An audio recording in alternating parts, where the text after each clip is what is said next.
So here we have the Vivo V11. In some region it is also known as the Vivo V11i. Here we have the 6GB variant with 64GB of storage. There is also an variant with 4GB of RAM and 128GB of storage. The retail pricing for this device is around $300. In part of unboxing, here we have the warranty statement, the user guide, the SIM ejector tool and a silicone cherry case.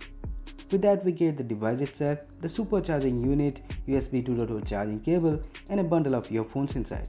Now if we take a look at the USB charging brick, here we get a 9V 2A supercharging unit inside the box at this price range. And also there is a bundle of earphones which looks exactly like a Apple earphones clone, but this is a great deal for this pricing. In terms of built-in design, on the front we have a 6.3-inch IPS LCD display with 84% screen to body ratio with 19:9 aspect ratio. On the top we have the deep drop notch which houses the front facing camera and the speaker grill. Now in terms of display and the color accuracy, here we get a Full HD Plus resolution display with 400 ppi density which looks absolutely gorgeous. Now here the back panel houses the fingerprint sensor, dual AI camera, a tiny LED flash, the Vivo logo and a design by Vivo logo on the bottom. Now here all having the golden accent which make the Starry Night Purple edition look premium. Also you can choose the Nebula Purple edition as well. Now here in the back we have the dual curved design which having the polycarbonate back with glossy finish. On the bottom portion we have the 3.5mm headphone jack, primary microphone, speaker grill and the USB charging port. On the right hand side we have the power button and the volume rockers. They all have polycarbonate texture. On the left hand side we have the dual SIM tray which also houses dedicated slot for microSD card, which is really good for this pricing.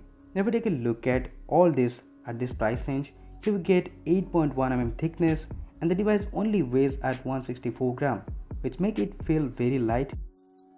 Software wise, Vivo V11 runs on a custom Android skin on top of Android Oreo 8.1 and there is no promise for the Android V update. Here we get the Funtouch OS 4.5 on top of Android Oreo. And if you ask me about the Funtouch OS, then you get a lot of additional features.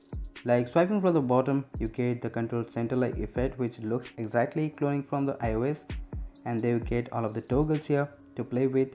And swiping from the top, you get the notification access, and swiping from the left, you get the smart launcher, and then you also get the Google Assistant feature as well. Now if you don't like the navigation keys here, you can also select the navigation keys look and also you can choose the look of your navigation keys.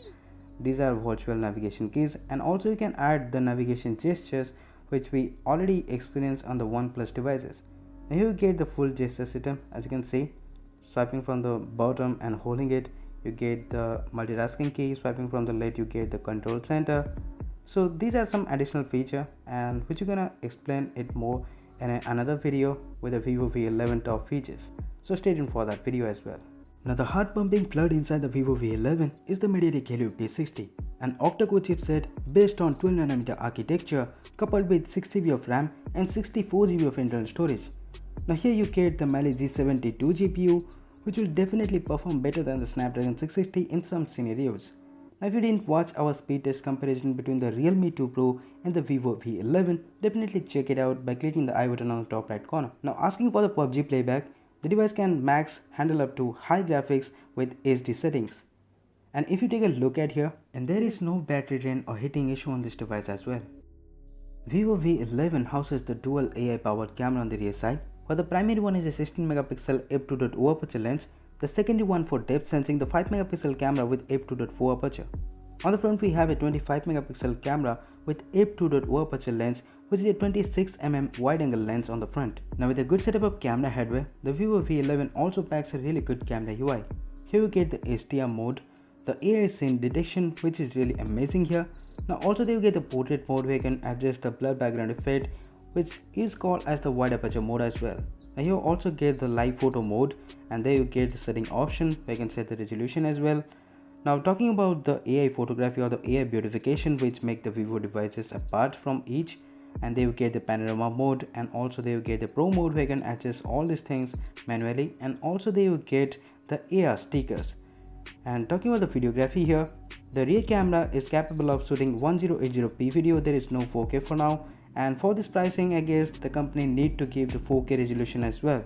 Also there you get the AR stickers, the Google Lens feature, and also there you get some of the filters for the rear camera. Now looking at the front facing camera, here you get 25 megapixel camera, which also has the same portrait lighting effect, monochrome lighting effect like the iOS devices. Here you also get the portrait effect and HDR mode and the live photo mode on the front facing camera as well. Here you get the video resolution up to 100p on the front facing camera, but sadly there is no EIS or OIS for both of the cameras here. Now also on the front you get the AI beautification, the AR stickers and a lot of things which we're gonna talk later in the camera video. Now if you want to watch the camera review, then definitely let me know in the comment section. Now let's see some of the photo samples we taken from the Vivo V11 camera, and that's just a first impression.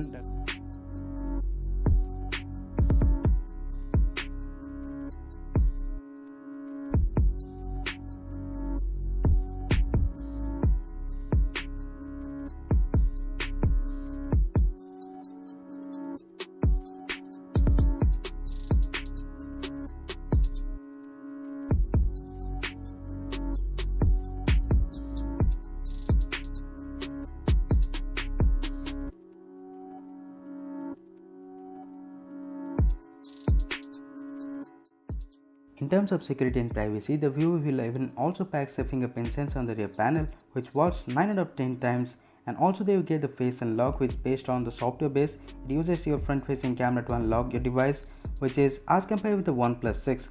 Also if you take a look at here, you also get some additional feature for the fingerprint sensor, like swiping down the notification tray using your fingerprint sensor and tapping the fingerprint sensor to click a photo from the camera application.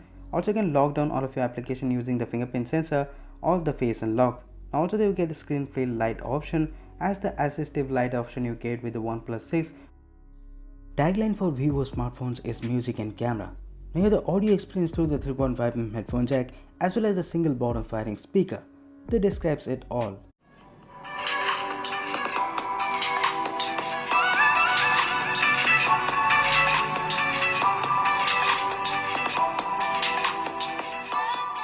Vivo V11 packs a 3500 mAh of battery inside, which seems pretty less, but here you get the 9V 2A fast charging, and also the device packs a 12nm based Helio P60 processor, which having the best battery optimization and will last up to 1 day easily.